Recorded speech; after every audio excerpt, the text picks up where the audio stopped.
আমাদের আসলে নার্সিং সমাজ আমরা সবসময় অবহেলিত।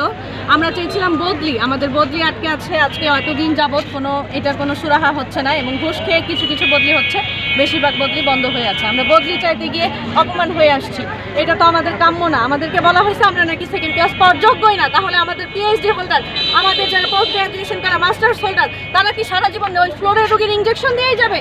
তাহলে আমাদের কোথায় পড়াশোনার কী দাম থাকলো? আমরা তার পদোন্নতি চাই অবশ্যই। যে আমাদের এই ডিপার্টমেন্টকে এত ছোট করে দেখে, সে কী করে আমাদের ডিপার্টমেন্টের উন্নতি করবে? সে কখনোই আমাদের ডিপার্টমেন্টের উন্নতি করতে পারবে বলে আমরা মনে করি না। আমাদের ডিপার্টমেন্ট আমরা চালাইতে চাই, আমরা নার্সরা চালাইতে চাই। আমাদের নার্সিংয়ে অনেক যোগ্য সন্তান আছে, অনেক যোগ্য নার্স আছে যারা পিএইচডি হোল্ডার, যারা কোনো সুযোগ পাচ্ছে না কাজ করার, তাদেরকে কেন ওখানে সুযোগ দেওয়া হচ্ছে না? আমরা নার্সদের ডিপার্টমেন্ট আমরা নার্স দিয়ে চালাইতে চাই।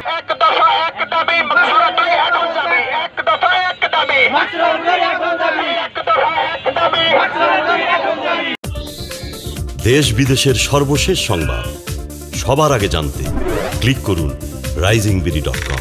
প্রতি মুহূর্তের খবর অনলাইনে।